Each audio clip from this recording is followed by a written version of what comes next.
Intangible, speaking for the unspoken. Born in Michigan, July 24, 1969, she looked to the stars as a child and discovered more than comfort in the silence. Abuse creates the recluse, and her environment made her run. September 23, 2022, it stopped her in her tracks. She had collected enough puzzle pieces, and her time to make the intangible tangible was now upon her. They only make statues of crazy people. I'll take that challenge. Just as there are readers and writers, there are the religious and the spiritual. What some may call God, consciousness, universe, or true self, I call it life. From divine predictions to bilocation and everything in between, life leaves clues to guide us on our journey. I recall choosing this lifetime, knew it would be difficult, but knew it would be worth it. Within is the best place to be. Here is my story. The bar. My daughter was 3 years old and a big help to me, getting me a glass from the kitchen and making another trip for the half-full gallon of milk. She loved helping me and was excited about the baby. Complete previa had me bedridden since 7 weeks pregnant, and by doctor's orders, I was only to get up to shower and go to the bathroom. Even then, the blood clots I'd expel kept me on high alert, fishing them out of the toilet to have tested, and 14 ultrasounds to find out if I was still pregnant was no fun either. It was 11 p.m. on a Friday in 1994, and I was lying down in bed, once again wondering where my husband was.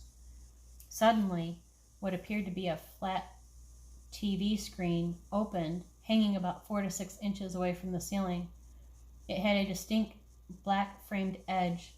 This was very strange to me because I hadn't ever seen such a thing. Flat screen TVs didn't come into circulation until a few years later. Transfixed on what I was seeing, I started watching the movie play out. Crystal clear, full color, my own movie screen. Excitingly, I said to myself, I know that bar. This is so cool. How is this happening? I looked at my feet, then back up to the ceiling. It was still there. Wow.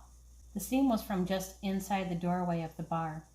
The bar itself was to the right, with pool tables straight ahead. I've played pool there a number of times. My eyes looked at the table straight ahead of me and zoomed in closer. There he was, back to me near the right corner, aiming to take a shot. I didn't see anyone else standing around and wondered who he was playing pool with. My eyes then looked past the pool table to the small table behind it against the far wall. There was a woman with dark hair sitting there, sipping on a drink. Only one drink was on the table. Maybe she was alone? I was about to look elsewhere when my husband walked up to the table on the left and sat down. He then picked up the drink and took a sip as well. Wait, what? Maybe she was drinking his drink without him knowing? But when he sat the drink down, she picked it back up and took another sip, and I saw both of them fixed into each other's eyes.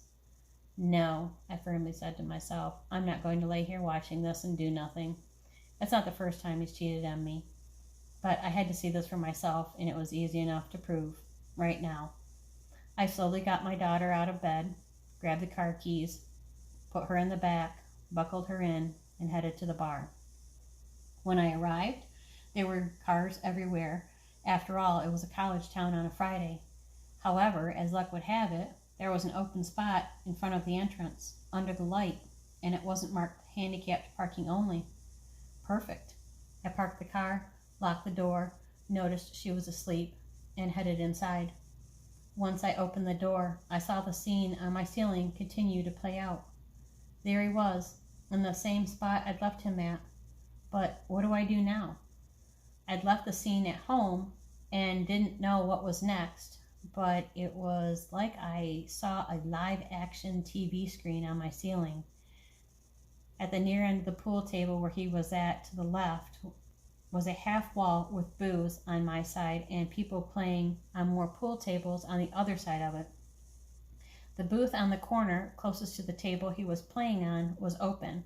I made a dash for it, sat down, and watched. They continued to talk, each taking sips of that one drink they were sharing. This was more than a friendly, hey, let's play pool scenario.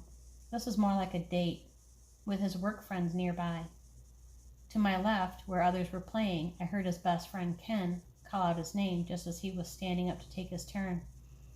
He looked briefly in Ken's direction when Ken followed up with, "Terry's here." My husband stiffened, stood taller, and faced the wall. "Where?" he asked. Ken must have pointed at me, but my eyes were fixed on what I was witnessing, in person this time. He then walked over to me and said, "What are you doing here?" I looked at him and said, "A better question is, what are you doing here? I saw both of you drinking out of the same glass, faces close, smiling at each other." He tried saying some useless excuse as usual about how they worked together. "Isn't that convenient?" I said to myself. It was about that point I left. I'd seen enough. I didn't need to hear any more lies, and was still awestruck by how I even knew about it in the first place. The stiffness of his body and standing tall once he knew I was there, facing away from me versus towards me, the lack of concern about me or the baby. Typical him. Even Ken didn't seem surprised, other than to warn his buddy that I was there. The closet. Jeff and I had only been dating a few months, but it was one of those curiously natural and exciting connections. We felt completely comfortable around each other, like old friends, since day one, even though I accidentally sneezed on his salad that day. He was so gracious about it as he pushed it away from me. Me, on the other hand, I was a bit mortified. Is he ever going to see me again? On the golf course, he stopped and noticed a plane way up in the sky, leaving a streak of white behind it. "Stopping? In the middle of the hole? To look at a plane?" I said to myself, but he just kept looking up. "Where do you think it's going?" he asked. I started staring at it also, considering his question. Based on how high in the sky it was, didn't take off from anywhere around here. It looks like it might be a cross-country flight, possibly international. Then we talked about where it might have been from and where it might be headed. "Hawaii?" I pondered back with a smile. "Want to go?" he asked. Nobody had ever asked me anything like that before. I was a bit surprised and wondered if he was serious. But when I looked at him, still staring at the sky, I knew he was. "Sure. When?" I replied. "Right now. Let's get in the car and head to the airport." He was quite calm, and in his head, seemingly planning as the plane disappeared into the blue. I have my kids, and my ex would never let me on such short notice. He picked up his club. He seemed to understand. We had talked about visiting California wine country another time. I knew he didn't fully understand my ex either, because it's not something I wanted to talk about around him. I knew if it was something I wanted to do, for me, he wasn't available to watch the kids.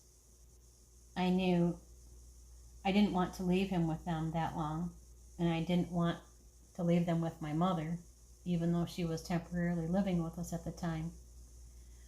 "You know, I'm eventually going to stop asking," he advised. Walking in my yard one day, I called him. It was quiet out there, the sun was shining, and I was looking at the grass, listening to his phone ring. When he answered, I said with a smile, "Hey, what are you doing?" Just wanting to talk with him as usual. "Just getting ready for the weekend. What are you up to?" he replied. That live-action TV screen with the black frame opened again.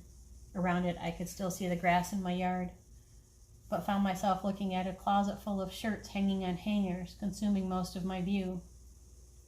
There was a shelf above it, the full length of the closet that wrapped around to the left, but my eyes were fixed on the blue shirt. "The blue one," I said. "Not the dark one or the light one, but that cool new blue one. I like that one." "How did you know I was looking at that one?" he asked, and the TV screen closed. Once again, looking at the grass in my yard, I thought, oh boy, how am I going to explain this to him? It's only happened one other time before. When I had paused long enough, he started telling me about his buddy wanting him to take a COO job in Switzerland at a hedge fund that needed house cleaning. I was deflated. This had been going so well.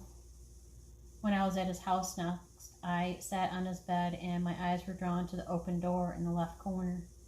It must have been closed the other times as I hadn't noticed it. "That's the closet," I said, and got up to see if it was like I saw that day in my yard. He laughed at my enthusiasm about his closet and said, "Yep, that's the closet." but I was standing there, amazed that it really was exactly like what I had seen that day. Months later, he took the job and flew out. Hands. It was around Christmas time, December 2021, sitting at home on the couch alone with the holidays going on around me. I closed my eyes to meditate. When I meditate, I often see things, geometric shapes like a triangle or square, both with distinct edges. Sometimes it's a spot of light or a spot of dark with fuzzy edges. I watch them as they come floating toward me, clearly on a mission, passing by my chin or shoulder or in any other direction for that matter. If they don't stop, I don't try to stop them and simply let them pass by. But sometimes when I focus on something, those shapes or spots will move and come to stand before me. If I continue to stare at them patiently and without moving, sometimes they open and start to change shape. I never know what I will see or if I will see anything, but it's fun to do. This one was a light spot, and it had stopped for me to attempt to see it. Patiently, I watched as it grew bigger. A dark spot started forming in the middle, and I focused in on it. The lighter part of the spot continued to grow around, like a round frame, and the dark spot grew, and I could see something inside. It was like wiping a patch of frost off a window and looking inside. I saw hands, a man's hands that appeared to be cutting something. White walls, but not his house. His exes, I presumed? They made holidays as a family even though they'd long since separated ways. People have interesting dynamics, and it's interesting to hear the different ways. What is he cutting, I thought? Ham? Turkey? One of those probably. And I knew I could have focused on that, but I wasn't concerned with looking down. Instead, I looked closer at the hands. Ha! I know those hands, I proudly said to myself. Wait, are they? Yep, they are. Those are my friend's hands, I said in my head, quite matter-of-factly, as if to reward me for guessing correctly, because life enjoys playing these games with us. The spot in the window grew bigger yet, revealing a circle that encompassed him from the top of his pants above the table, his torso, and arms. My vision zoomed in on the pants at the waist, sizing the man up to see if he fit my friend's profile. Yep, that looks like him. Skinny boy, I laughed to myself. Again, as if rewarding me, the window opened to full view, and I saw his face, confirming it was, in fact, my friend. I was a bit curious about the white puffy shirt he had on. That wasn't his normal style. Was I imagining things? Creating him into a dinner scene like A Christmas Carol, which I had just watched days before? My attention shifted when he raised his head from what he was cutting and looked right at me, smiling. Ah, I know that smile. That's the smile he gives me. I felt his calm warmth welling in my chest, along with the love I have for this man. You know those times when you're in deep thought and you move slightly to start to say something to someone, just to realize they're not there, but you're lost in thought instead? It was a look like that, like he was getting ready to say something to me, but then realized I wasn't there. At that point, I wondered what he was thinking. And was I looking through someone's eyes? The one who wrote the letter that described him so well when he was younger, that's still sitting on his dresser? He described his father so well back then, I couldn't have written it better myself. I see why he saved it. And this man hasn't changed one bit. I believe he prides himself on that fact. And I'd felt some instant connection with that one, even though we've never met. Maybe I was looking through his eyes, possibly like I did with someone at the bar. Or maybe I was looking through the wall, like in Jeff's closet. Or had I looked through his eyes? Did I look through the door of the bar? Either way, I felt like I'd stayed long enough. I didn't want to intrude on their holiday, but I enjoyed being able to see a small part of it. The feeling was warm, one I'd longed for, but instead I backed out of, allowing the window to close again. Not wanting to bring it up, based on his reaction to the previous bilocation involving him, I waited a few weeks, but still needed to confirm. as always. As he sat on my couch while I described what I saw, I could see him trying to remember what he could have been cutting. Charcuterie, he remembered. I took a charcuterie board. He was sure of it. Really? I said excitedly. He smiled his smile at me, amazed that I had another of these with him, and said, Really? I told him of all my other visions and other experiences in July 2020, and even though I'd deduced the bar and closet visions were life showing me the person I was closest to at that time was living their life without me, as I felt was the case with the previous one with him, I told him I didn't want to have any more. He said he'd be sad if I didn't. Sad? So I asked life for another explanation, and this time it advised me it was showing me what I already knew to be true but didn't want to admit. With my writing, I know one cannot unsee what has been seen, and I suppose life was doing the same back to me. As we sat there, him still smiling at me, I continued to tell my friend I was most confused about the puffy white shirt he had on. Puffy white shirt? He asked. I know, not your style. That's why it seemed odd to me. And explained as best I could what the shirt looked like. As he dug through his memory bank for me, he lifted his head with a quizzical look on his face, and I could tell once again he was about to confirm what I saw. I wore my chef's jacket, he said, looking at me, clearly in as much wonder as I get when I see these things. I had no idea he had a chef's jacket, but that somehow didn't surprise me either. I smiled at him. Another one.